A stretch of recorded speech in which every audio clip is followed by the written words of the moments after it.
Welcome. This is EasySpin Academy 2020, day 3, and we're at session 17. In this session, we're going to look at some line broadenings, and we're also going to look at coupled spins. The first topic is line broadenings. When we asked you yesterday for suggested topics, this was one of the top requests. So now let us get a little more into detail of how to model line broadenings. There are several levels for EPR simulations. The first one to level 0 is to use sys.lwpp or alternatively sys.lw. And this is the simplest possible way of doing it. It's isotropic, so it's a line broadening that's applied no matter what the orientation of the spin system is. It's always the same. It's also applied in the field domain, meaning that the broadening will apply the same to the low field edge as well to the high field edge of your spectrum. It basically just convolutes a stick spectrum with a line width. So basically there is no physical model behind that.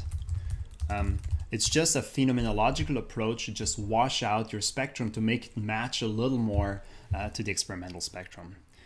And it could represent something physical.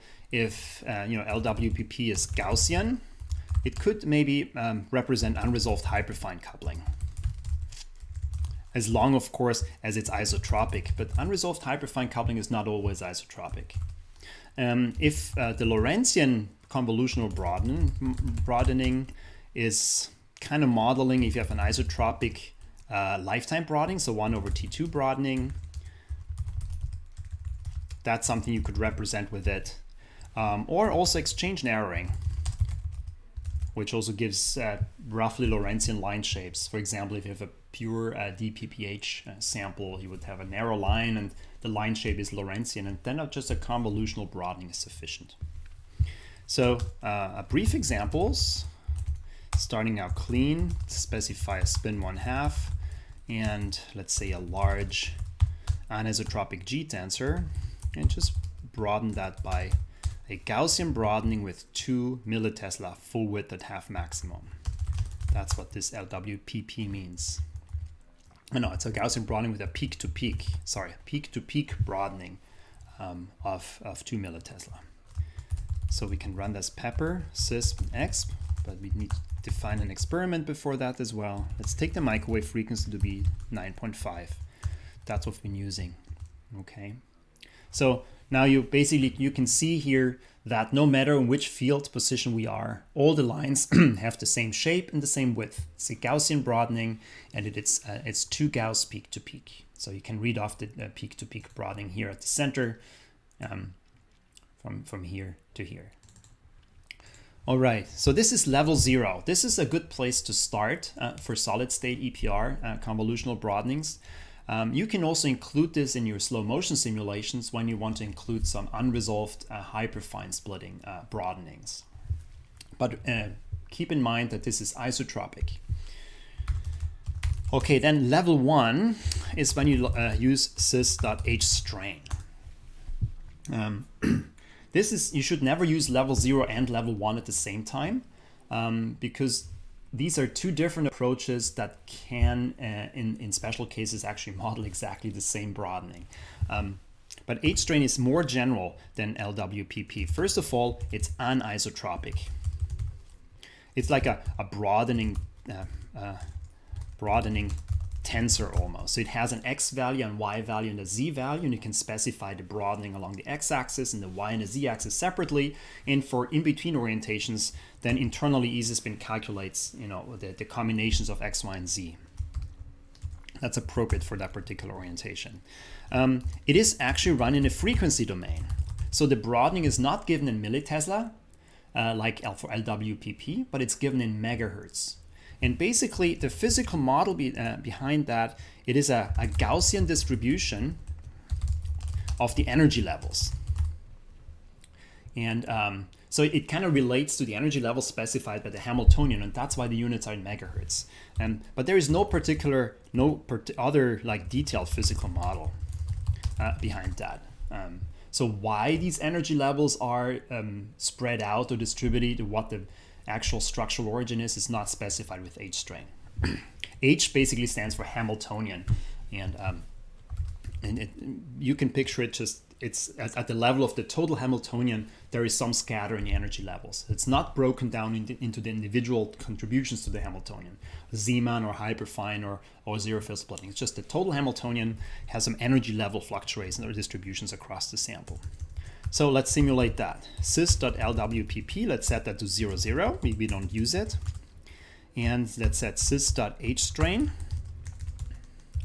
to, let's say how much did we use here? 2.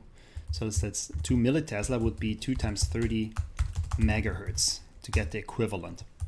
Pepper sysexp. When we run this, F9, now we can see, we still get Gaussian broadening. However, we see now an effect of the fact that we're using a frequency domain broadening. So the broadening is 60 megahertz for the scatter of the energy levels. But if the G value is small, this leads to a broader line than when the G value is large. You can see this low field line is narrower than the high field line. So in the field domain, the broadenings are effectively different, even though the scattering energy levels is the same. And the reason for that is that if the G value is larger, the energy levels change much more quickly as a function of magnetic field, right? So if you change energy level, in order to get a plus minus 10 megahertz on an energy level, you might step 1 millitesla at the high field, but for the low field, G value might only be plus minus 0.5 millitesla because it has a steeper slope. So there's an important distinction between the frequency domain broadening that we have with H strain and just a very simple field domain convolution we do with LWPP. So I think this is all I want to say about level 1. So often you want to go a little more granular and not just model the broadening in a generic frequency domain way, but you want to attribute it specifically to specific Hamiltonian interactions like the G tensor, the hyperfine tensor, or the zero field splitting tensor. And then you need to go to level 2, right? In level 2, you're going to use sys.g strain, or sys.a strain, or sys.d strain. Okay, and what do these parameters assume? They assume a Gaussian distribution, a distribution of spin Hamiltonian parameters. Hamiltonian parameters, right? And so basically it's also anisotropic. So you basically have one distribution width for each spin Hamiltonian value. So for the Gx, you have a width, for the Gy, you have a width, and for the Gz, you have a width. Of course, these G value distributions then result in energy level distributions in your Hamiltonian, and which then results in a kind of distribution of resonance positions in the inner spectrum. But that's kind of the chain that's being handled internally. So you specify how wide the G distribution is. So how widely scattered are let's say the Gx values across your molecules in your sample. And this scatter of G values translates to a scatter of energy levels, of energies. And then this scatter of energy levels translate to a scatter of resonance field positions. So what are you modeling? Where do these distributions of G, A, and D come from? They kind of model the consequence of structural distributions. So if you have a solid sample, either a crystal or powder, or specifically frozen solutions, the matrix is not the same, not necessarily the same around each paramagnetic molecule, leading to slight distortions of the molecule. And these geometric distortions have electronic effects, and they will slightly change the G values and the A values and the D values. So if you have slightly different geometries, you will have slightly different G and A and D values, and that results in these additional types of broadenings. And these are the most detailed physical models you can apply in EasySpin. So let's look at an example. So again, make sure sys.lwpp is 0, 0. You don't have to write this out. I'm just doing it here for safety because I've used sys.wpp before. So I'm still using the same spin system. If you don't specify LWPP, it is assumed to be 0. Same with H strain. I'm gonna just set it to 0 just to make sure. But if you don't specify it in the first place, it will assume to be 0. Let's now put in a G strain. G strain equals 0.03, 0.1, 0.2. So if you look back at the G tensor, we have 3 G values, 2, 2.4, and 3. And now we have 3 distribution widths for those 3 G values. The G2 is going to be distributed by plus minus 0.03 roughly. The middle G value is by plus minus 1. And the largest G value, 3, which is the lowest field resonance, will be scattered by 0.2 plus minus 0.2. So that will be the broadest peak. Let's simulate this now. Pepper, cis, comma, exp. We'll just run this part. And there you see it. You have the high field line with G equals 2 is the sharpest. The middle line is broader, and the broadest line is here at the low field. EasySpin doesn't do quite a good job in finding the perfect field range if you have these very anisotropic broadenings. So you might have to manually adjust the field range to get back to baseline here at the low field edge. So this is how G strain works, and it's a consequence of geometric distortions and how a specific geometric distortion affects the G values. It's something you really have to go back to a quantum chemistry program like ORCA and predict it. These relations, there are no straightforward relations. They just need to be evaluated quantum chemically. Okay, maybe let's do an example for D strain. And for this purpose, let's just clear out everything. Clear. Let's take a gadolinium system. Let's take it as an example. Gadolinium 3, which is a lanthanide, and it has a spin 7/2 with a zero field splitting that's typically on the order of about 1 gigahertz, so 1000 megahertz for EasySpin. Let's do a LWPP of 5 millitesla, just convolutional. And let's run this at W band, 95 gigahertz. And it's specifying automatic a manual field range from 3100 millitesla to 3800 millitesla. And we'll call Pepper and ask it to return us the actual spectrum. So Pepper cis comma exp, and the output is assigned to B and spec 0. This will simulate a just convolutionally broadened spectrum. Let's plot it as well, B comma SBC 0. And let's run this section. Here we go. We see we've got a spectrum with many features. We have a central absorption that corresponds to the transition between the -1/2 and +1/2 energy levels. And then we have the outer transitions that go all the way out here and here.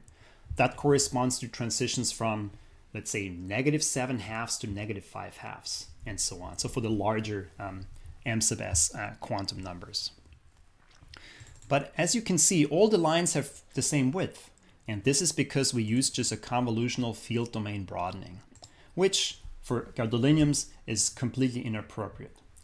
For a frozen gadolinium complex, these have these multidentate ligands, and if you freeze a solution of that, these multidentate ligands distort a little bit, and the zero field splitting tensor is very sensitive to these geometric distortions.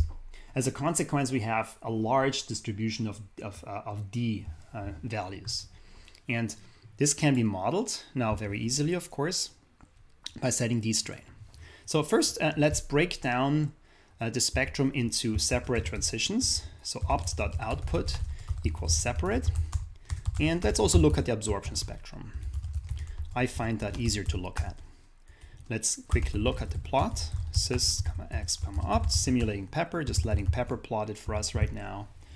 And there you can see in purple the central transition, and then in the other colors you can see the outer transitions. Gadolinium is a 7/2 system, so we have 8 levels total. There's transitions between each pair of adjacent levels, so the total of 7 transitions. Okay, If you don't want the separate transitions, just say summed, and then you'll get the summed spectrum again. All right, but you still can see everything's broadened the same way because of the convolutional broadening we applied. So what we're going to do now, we're going to say sys.dstrain and set that dstrain to 150 and set sys.lwpp to 0. Let's ask Pepper to simulate the spectrum and return it to us.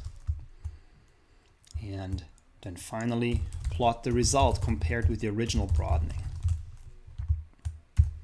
And if you run this now, we'll see actually the original broadening should be also harmonic 0. Let's put this up here, remove this, and run again. There we go. Okay, now we have a comparison of the two broadening approaches. In blue, we have the convolutional broadening, which just applies the same broadening to everything. And in red, we have a model for dstrain. And as you can see, the central line with dstrain is very sharp, indicating that this absorption is affected the least by the d value. But if you look at the outer transitions, you can see the further out you go, the more they're washed out, indicating that these non-central transitions are affected by the d value quite a bit. And the outermost ones that kind of touch the +7/2 and -7/2 levels are the most affected. So they completely wash out already with just 150 megahertz Gaussian distribution. I can increase this a little further to 300, and then we get into a domain where these outer transitions become almost unobservable because they're washed out. However, the central transition is still sharp and even has some substructure here, which is a second order effect. So this is a brief overview of how to use these 3 different levels of line broadening models with EasySpin. Which one applies to your system, of course, depends on your system. And the best way is just to read the literature and see what people have found about the sensitivity about the line broadening about these systems in the past. For example, for some copper complexes, you will have to use both a G strain and an A strain. And occasionally you will also have to enter a correlation between the G and the A strain. So if the G goes up, the A might go down. Or if the G goes up, the A might go up. Because underlying both changes is the same structural distortion. I hope this added some clarity to the to line broadening in EasySpin.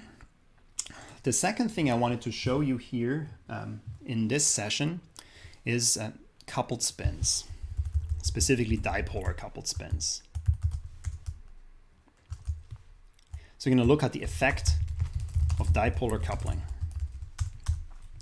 So start out clean, specify 2 spins with isotropic G values, 2 and 2.1, and give them spin quantum numbers of 1/2 each.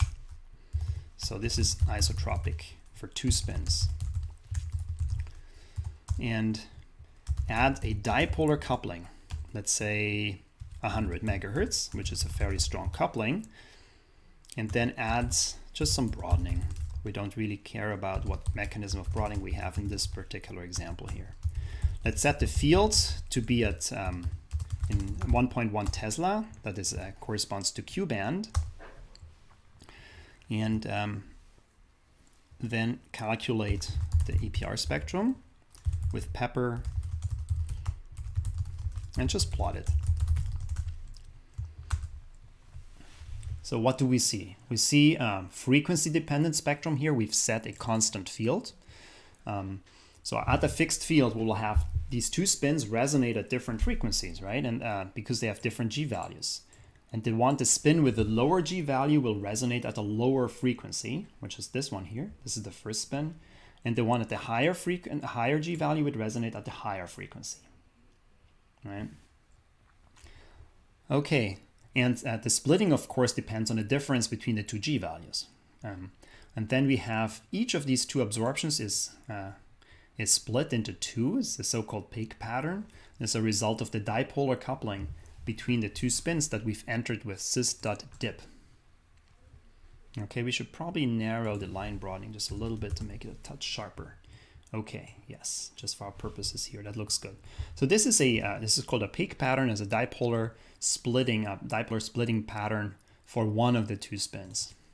And if you look here, the distance between those two horns of this pattern, of the two peaks, is it goes from 30.74 to 30.84 gigahertz. Basically, the splitting is exactly 100 megahertz. That corresponds to the dipolar coupling of 100 megahertz.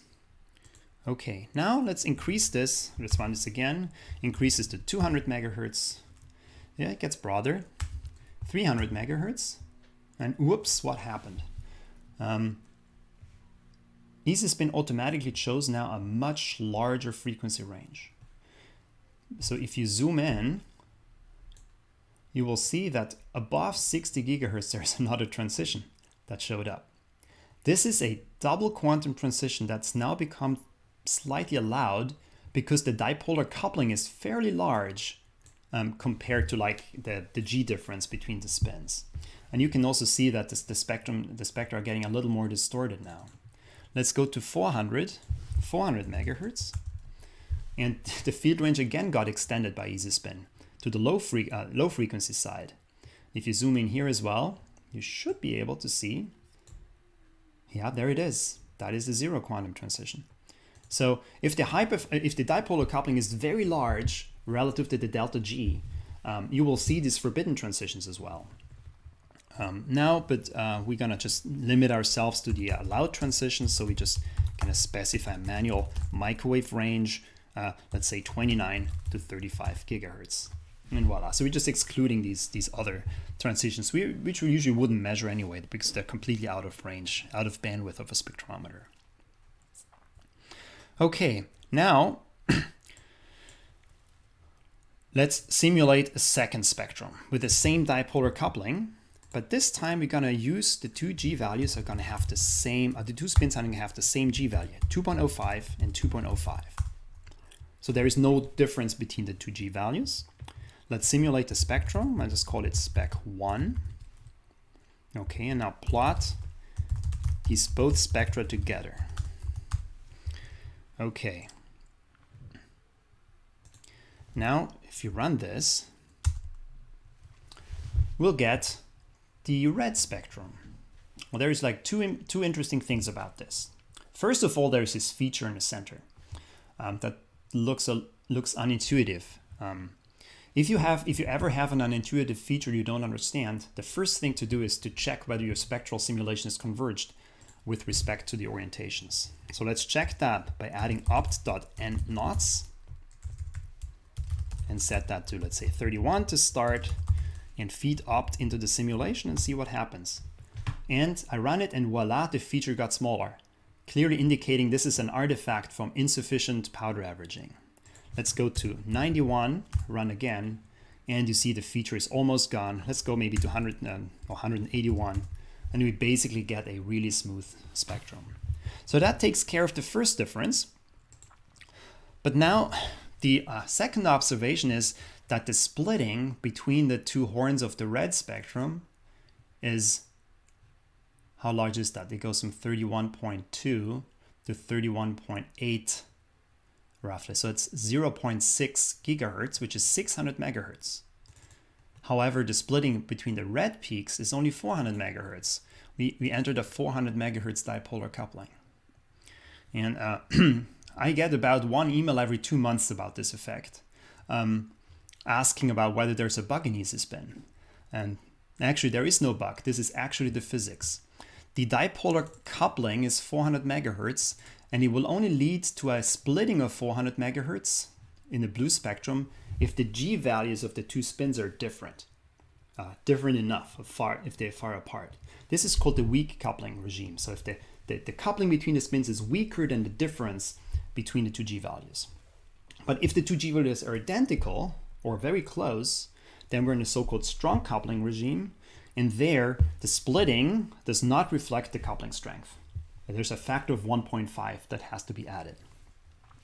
And so this basically means there's a really important thing to distinguish. You have to distinguish the coupling strength, which is in megahertz, and it's in a spin Hamiltonian, you have to distinguish that from the splitting you'll see in the spectrum, which is either millitesla for field sweep or megahertz in a frequency swept. So the coupling is just a term in the Hamiltonian in megahertz. This is a really important distinction that is relevant in these cases where some of these couplings are very strong relative to the Zeeman interactions or differences. It also applies to hyperfine. A hyperfine coupling is the strength of the terminal in a spin Hamiltonian, and then the splitting, the hyperfine splitting that results in the spectrum will be then depend on all the other terms that are present in the Hamiltonian. So please make sure to distinguish as splitting versus coupling. That brings me roughly to the end of this session number 17, where we talked about first of the 3 levels of broadening. So the first level being, or level 0 being just convolutional broadenings, level 1 being H strain, which is a generic distribution of energy levels, and level 2 being a more individual distribution of individual spin Hamiltonian parameters. And then last, we looked a little bit about on the effect of dipolar coupling on EPR spectra, make the important distinction between coupling strength and the size of a splitting, an observed splitting. In the next session, which will be the last topical session of EasySpin Academy, we are going to look at some higher order operators that are needed for high spin systems. We'll briefly look at trajectory-based EPR simulations with molecular dynamics and stochastic trajectories. And finally, a little peek behind the curtain of how EasySpin actually is organized. And the next session will start at 10:50 Seattle time, which is in 13 minutes from now. See you then.